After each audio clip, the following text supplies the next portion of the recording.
오늘 본문 5절 말씀에 보면 우리가 그의 죽으심을 본받아 연합한 자가 되면 연합한 자가 되면 또한 그의 부활을 본받아 연합한 자가 되리라. 그리고 한 곳 더 소개하면 로마서 8장 13절에서 17절 말씀에 보면 육신대로 살면 반드시 죽을 것이로되 영으로서 몸의 행실이 죽으면 산다. 그리고 하나님의 영으로 종의 영을 양자의 영을 성령이 친히 우리 영으로 영이라는 말씀이 계속 반복되고 있습니다. 이 말씀을 중심으로 영적 삶은 그리스도와 연합할 때 가능합니다. 시작. 자, 우리 영입니다. 영. 그리스도와 연합이 돼야 돼. 어떻게 할 수 있느냐? 영적인 삶은 그리스도와 손잡고 연합할 때 가능하다. 믿으시기를 축복합니다.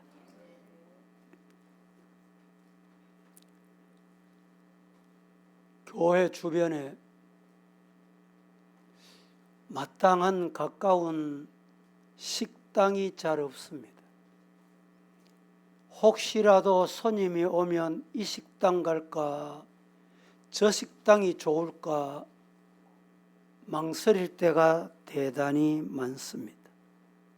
그런데 어떤 때는 손님을 모시고 식당에 가보면 별로 주인이 반기지도 않고 식탁 테이블은 더럽고 음식을 나르는 종업원은 옷도 더럽고 불친절합니다. 그래도 음식은 어떤가 싶어 주문합니다. 그런데 역시 음식 맛도 좋지 않았고 정성이 들어있지 않는 듯 크게 실망하는 경우가 있습니다. 대신방을 하다 보면 우리 성도들이 뭘 대접할고, 과거에는 집에서 많이 준비하셨는데 최근에는 식당을 미리 가보고 메뉴를 뭘 정할까 시식까지 해보는 성도들이 있습니다. 대단히 정성을 하나님이 기뻐하실 것 같습니다.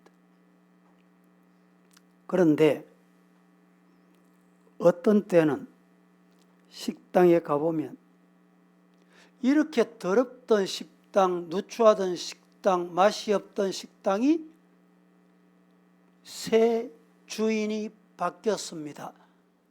현수막이 붙어 있습니다. 다시 말하면 새롭게 개업합니다, 이 말입니다. 과거에 그런 식당이 어떻게 바뀌었나 한번 들어가 볼 때가 있습니다. 들어가 보면 깨끗한 옷차림, 종업원이 아주 친절해졌습니다. 식탁 테이블도 깨끗하게 바뀌었습니다. 분위기도 새로워졌습니다. 기분이 상쾌합니다. 음식은 어떨까 궁금하던 차에 음식도 먹어보니 맛이 달라졌습니다. 훌륭했습니다. 식사를 하고 기분 좋게 그 식당을 나서서 주인이 바뀌었다고, 식당의 맛이 좋다고, 그 식당이 깨끗해졌다고 홍보이사가 되는 경우가 많습니다. 물어봅니다. 식당에 뭐가 바뀌었습니까? 뭐가 바뀌었어요? 주인이 바뀌었어. 주인이 바뀌고 나니까 그렇게 달라졌다 이 말입니다. 오늘 드리고 싶은 말씀은 여러분도 이와 비슷한 경험을 많이 해보실 텐데, 같은 식당인데 왜 바뀌었습니까? 왜 달라졌습니까? 무엇이 달라졌냐 이 말입니다. 가치관, 경영관, 이것이 달라진 주인이 바뀌었기 때문인 것입니다. 식당뿐만 아닙니다. 사람이 사는 모든 곳에서 사람에 따라서, 그 사람에 따라서 전혀 다른 모습을 볼 때가 있습니다. 우리의 인생도 똑같습니다.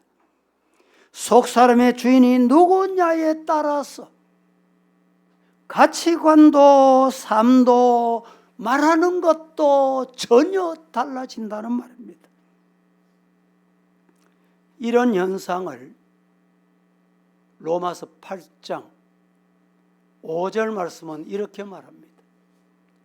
육신을 따르는 자는 육신의 일을, 영을 따르는 자는 영의 일을 생각한다 라고 말입니다. 여러분, 육체를 따르는 사람은 육체적인 것에 마음을 많이 씁니다. 성령을 따라 사는 사람은 영적인 것에 마음을 많이 쓴다 이 말입니다. 여러분, 말하는 것 보면, 관심 어디 있느냐에 보면 영적인 사람인지 육적인 사람인지 알 수 있다는 것입니다. 세상의 모든 사람은 육신적인 사람과 영적인 사람, 이렇게 두 종류로 나눕니다.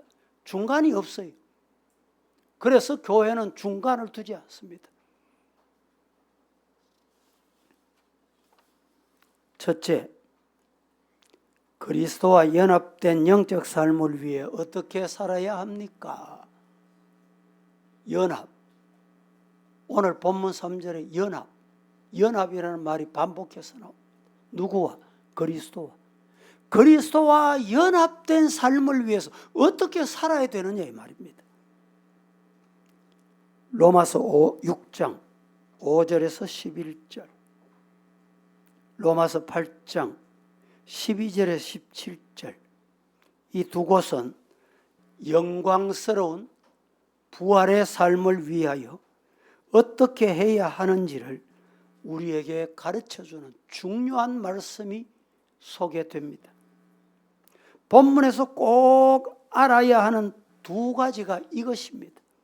하나는 6장에서 말씀하시는 영의 부활입니다. 5절에 만일 우리가 그의 죽음심과 같은 모양으로 연합한 자가 되었으면, 예수님이 죽으심과 연합한 자가 되면 이 말입니다. 그 다음에 또 뭐가 연합하느냐? 부활과 같은 모양으로 연합한 자가 된다. 죽음도 없이 부활이 불가능합니다.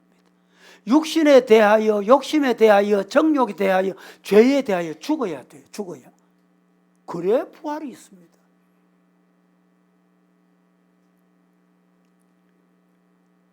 다른 말씀은 이 말씀을 설명하는 겁니다. 다른 하나는 영원한 영광의 부활을 위하여 어떻게 해야 하는가? 13절에 너희가 육신대로 살면 반드시 죽을 것이로되 영으로서 몸의 행실을 죽이면 산다. 이렇게 말씀합니다.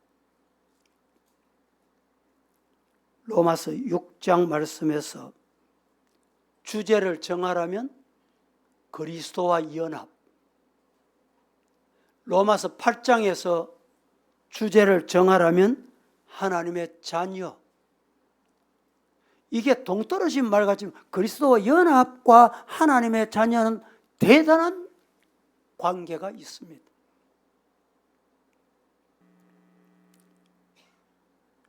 육 장 5절에 한 번 더 보겠습니다. 다 함께 합독합니다. 시작. 만일 우리가 그의 죽으심과 같은 모양으로 연합한 자가 되었으면 또한 그의 부활과 같은 모양으로 연합한 자도 되리라. 연합을 하는데 죽음이 연합이 돼야 돼. 죽음이 연합 안 되면 부활이 연합이 안 돼. 뭐가 죽습니까? 욕심이 죽고, 죄에 대하여 죽고, 정욕에 대하여 죽고, 육신에 대하여 죽어야 부활이 돼. 부활과 연합이 돼. 6장 11절은 이렇게 말합니다. 이와 같이 너희도 너희 자신을 죄에 대하여 죽은 자요. 뭐에 대하여 죽어? 죄에 대해서 죽어야 돼. 죄와 단절이 돼야 돼. 그래야 그리스도 예수 안에서 하나님께 대하여는 살아있는 자로 여길지어다. 죄에 대하여 사망 선고를 받아야 하나님에 대하여 산다, 이 말입니다. 8장에서 앞서 말씀드린 대로 주제는 하나님의 자녀입니다. 예수와 연합하여 하나님의 자녀가 된 사람이 예수님을 믿기 이전에 옛사람처럼 육신의 정욕대로 살면 뭐가 없다? 부활의 영광이 없다. 부활의 연합이 없다, 이 말입니다. 신앙생활 하는 것 같고, 예수 믿는 것 같고, 교회 잘 나오는 것 같고, 오래 믿었으니까 뭐가 되는 것 같습니까? 죽음에 대하여 이 연합이 없으면, 죄에 대하여 죽음에 대하여 연합이 없으면 부활을 기대할 수 없다. 헛된 생활이다.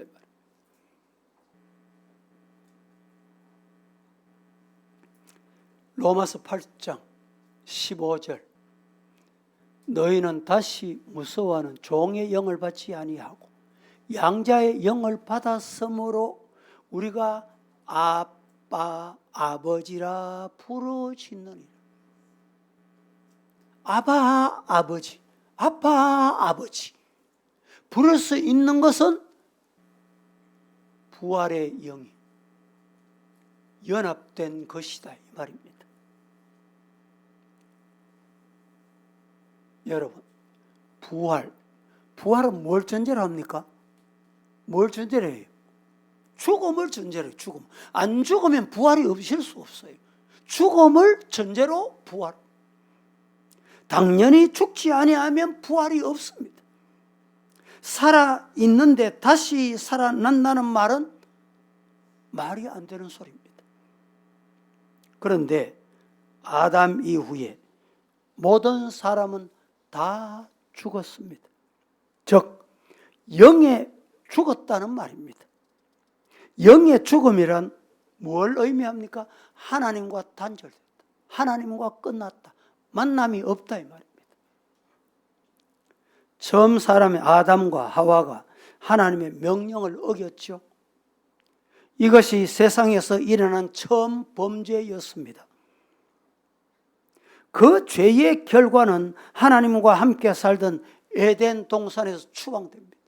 쫓겨납니다. 왜? 죄의 결과입니다. 이로 인해 하나님과 영의 관계가 끊어져 버린 것입니다. 영의 관계가 끊어졌지만 육신은 여전히 살고 있었습니다. 그러나 영원히 살지 못하고 수고롭게 일하면 다시 일정한 기간이 지나면 육신도 죽습니다. 창세기 3장 19절에 네가 흙으로 돌아갈 때까지 얼굴에 땀을 흘려야 먹을 것을 먹으리라. 네가 그것에서 취하였은지 너는 흙이니 흙으로 돌아간다. 이렇게 말씀하셨습니다. 여러분, 흙으로 돌아가는 것이 육신의 죽음을 말합니다. 육신의 죽음으로 끝나는 것이 아니라 우리는 영이 살아야 된다는 것입니다. 그러면 두 번째, 성도가 그리스도와 연합하기 위해서 가장 먼저 필요한 게 뭐냐? 영이 사는 것입니다. 성도면 영이 살아야 성도입니다. 할렐루야. 지금 여러분 혹시 아침 식사 안 하니까 배가 고프십니까? 무슨 증거입니까?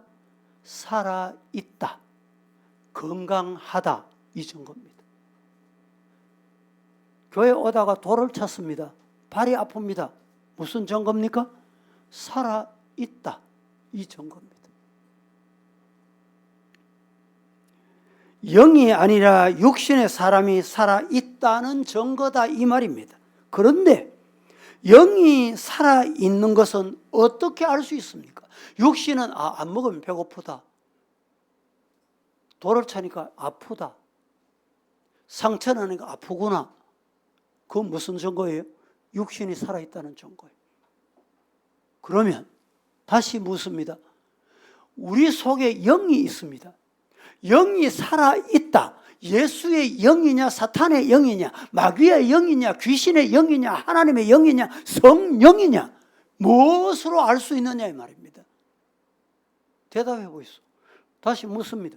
여러분 지금 영의 사람, 성령의 사람입니까? 예? 대답이 없잖아. 확신이 없는 거예요. 아멘입니까? 그럼 아멘 한 사람에게 물어볼게요. 증거 내놔 보이소. 증거가 뭐예요? 예? 영이 지금 내 속에 살아있다는 증거가 뭐냐 이 말입니다. 로마서 8장 9절에 다 함께 합독해 봅니다. 잘 큰 소리로 시작. 만일 너희 속에 하나님의 영이 거하시면 너희가 육신에 있지 아니하고 영에 있나니 누구든지 그리스도의 영이 없으면 그리스도의 사람이 아니라. 만일 우리 속에 하나님의 영이 계시면 너희가 육신에 있지 아니하고 사탄, 마귀, 귀신이 여러분을 지배하는 것이 아니고 누구든지 그리스도의 영이 없으면 그리스도의 사람이다 말할 수 없다 이 말입니다. 그렇습니다. 여러분,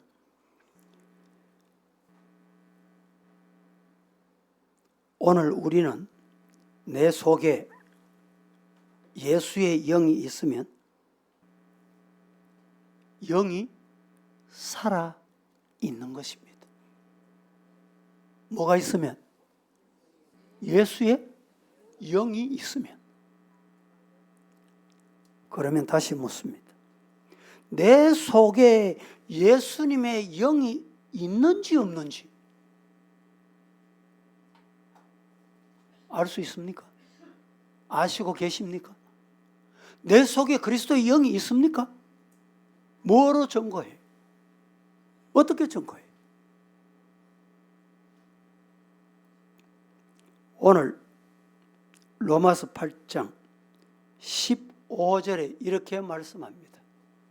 너희는 다시 무서워하는 종의 영을 받지 아니하고 양자의 영을 받았으므로 우리가 아빠, 아버지라고 부르짖느니라. 하나님을 아버지다. 다 같이 하나님은 나의 아버지다. 믿습니까? 믿어집니까? 그럼 예수의 영이 있는 거예요.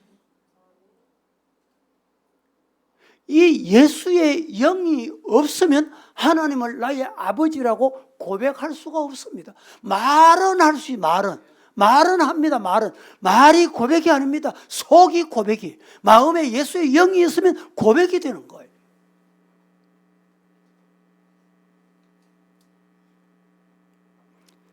고린도전서 12장 3절.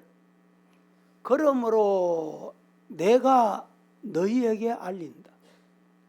하나님의 영으로 말하는 자는 누구든지 예수를 저주할 자라 하지 아니하고 또 성령으로 아니하고는 누구든지 예수님이 나의 구세주다, 나의 죄 때문에 십자가에 돌아가셨다, 내 죄 사함 받았다 주라고 고백할 수 없다.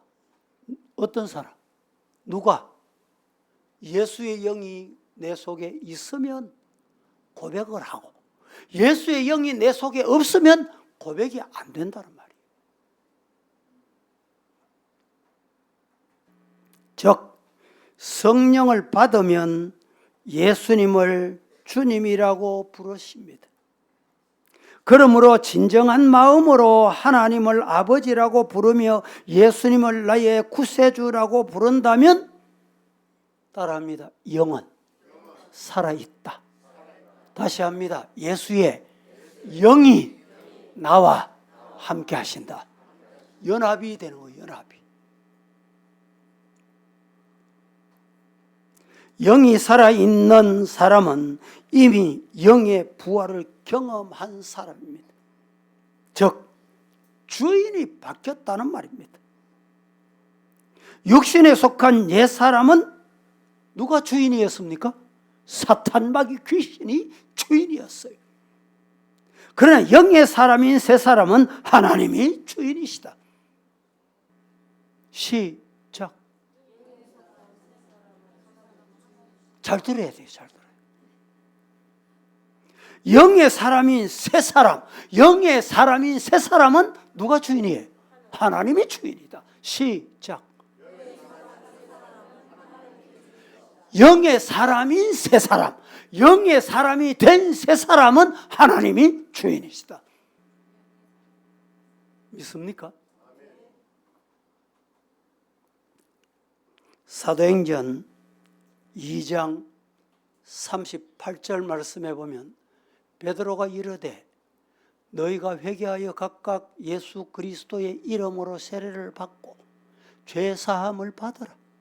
그리하면 성령을 선물로 받는다.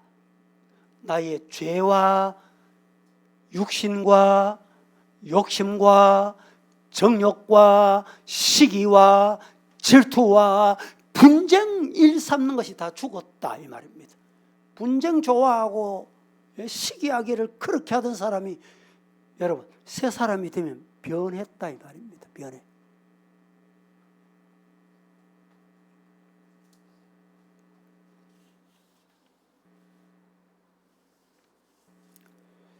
술을 좋아하는 사람에게 길을 가다가 목적지를 물었습니다. 물었더니 이 사람이 저 앞에 호프집이 보이죠? 저기에서 우회전하면 막걸리 집이 또 나옵니다. 그 막걸리 지나서 100m 가면 목적지가 있습니다. 이래 말합니다. 목사님에게 길을 물었습니다. 뭐라고? 저기 십자가 보이죠? 저 교회를 지나서 우측으로 가시면 2층에 또 교회가 하나 나옵니다. 그 교회를 지나서 좌회전하면 목적지가 있습니다. 뭐가 다릅니까? 뭐가 달라요? 속이 다르다는 거예요.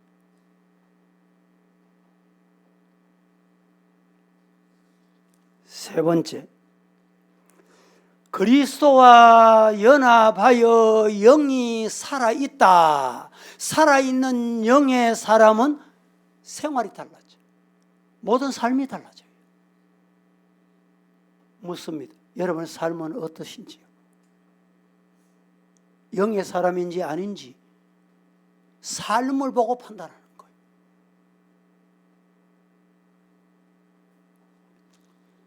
우리나라에 복음이 들어온 지 얼마 되지 않았을 때 세상에서 유명한 깡패 두목이 있었습니다. 조폭 두목. 그런데 이분이 예수를 믿었어요.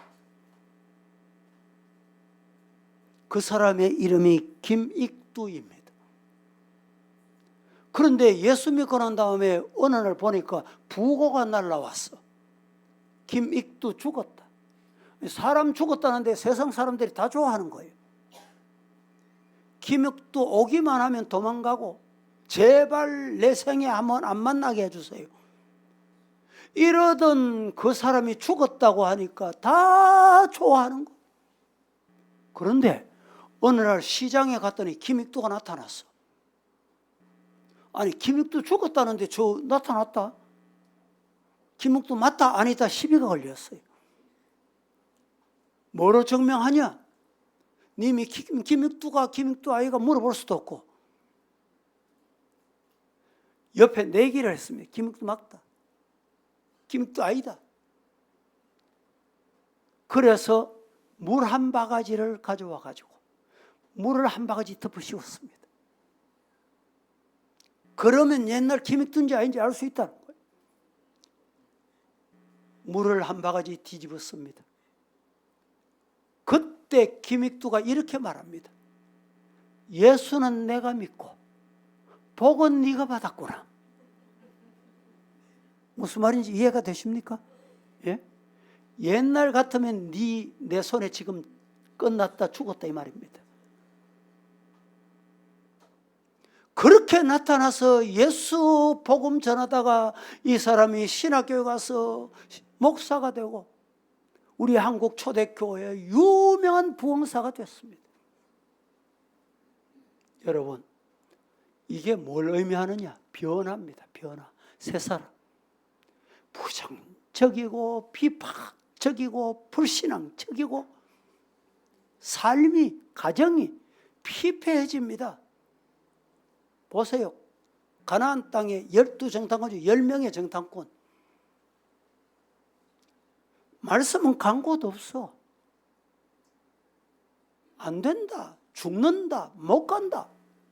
그러니까 자기는 못 가고 자기는 죽고 자기는 결국 못 갔어요. 말한 대로 되는 거예요.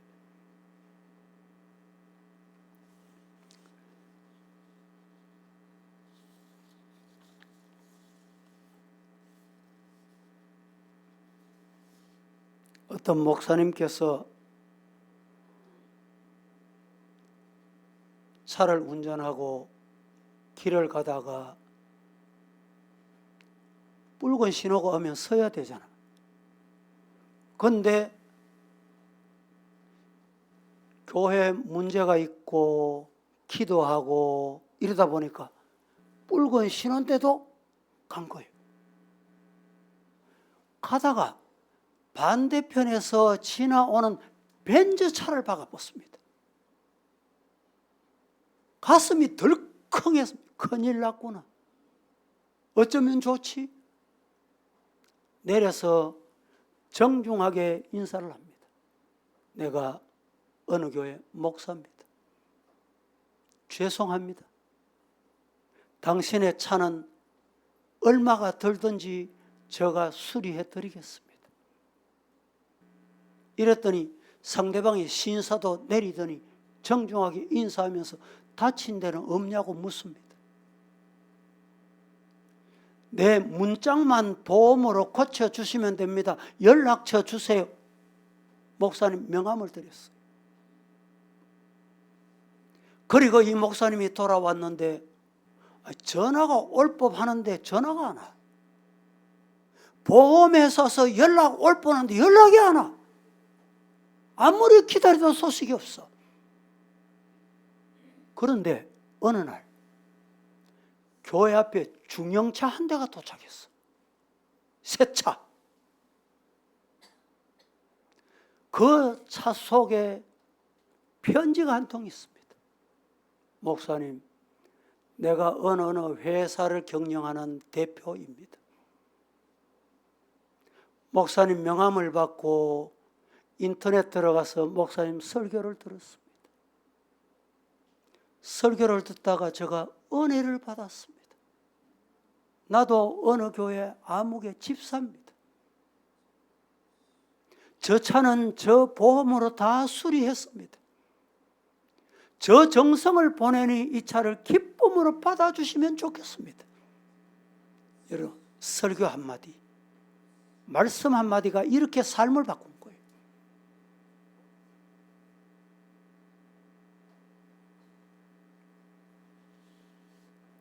많은 사람들이 예수 믿는다고 하면서도 생활이 안 달라져. 삶이 안 달라져. 돈을 따라가고 물질을 따라가고 자식들을 하나님보다 더 소중하게 여기고 하나님의 일보다 세상 일을 더 중요하게 생각하고 세상 쾌락을 버리지 못하고 질질 끌려 삽니다. 그래서 오늘 본문 12절 13절에 그러므로 형제들아 우리가 빚진 자로 돼 육신에게 져서 육신대로 살 것이 아니니 너희가 육신대로 살면 반드시 죽을 것이로되 영으로서 몸의 행실을 죽이면 어떻게? 산다. 육신의 행실을 죽여야 돼.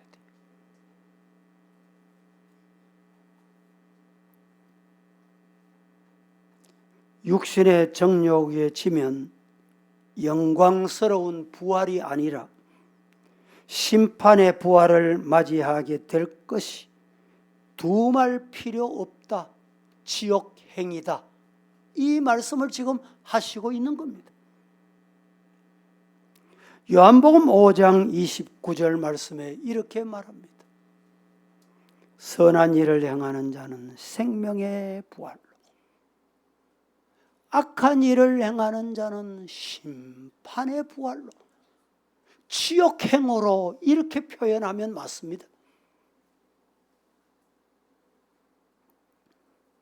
여러분 어느 교회 다니냐 얼마나 다녔냐 직분이 뭐냐 이것이 중요하지 않다 이 말입니다. 예수님을 구주로 영접하고 회개하고 새 생명을 얻었느냐 아니냐 이것이 중요하다는 말입니다. 그리고 새 생명에 걸맞은 생활을 하느냐 그렇지 않느냐가 중요하다는 말입니다. 새 생명을 얻은 사람 즉 영이 부활한 사람은 생명의 심판이 없습니다.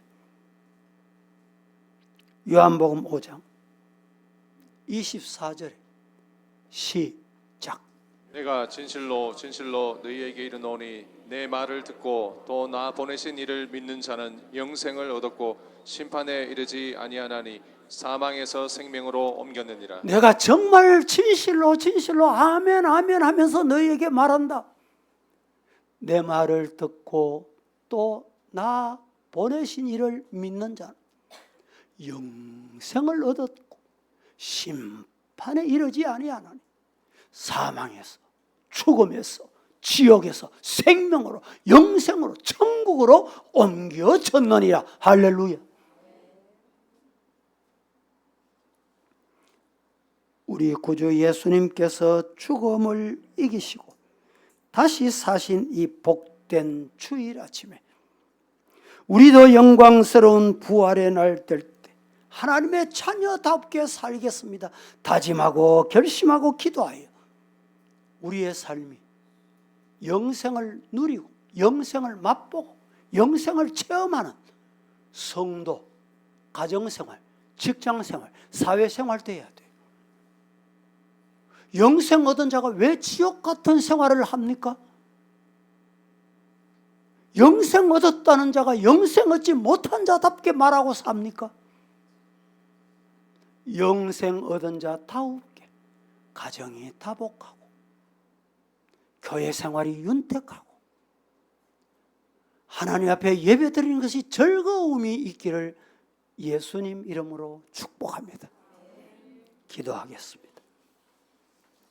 하나님, 영적 삶은 예수 그리스도와 연합할 때 가능하다고 하셨으니 우리 사랑하는 성도들 예수와 연합되어 하나님의 자녀다움으로 삶이 변화되게 하옵소서.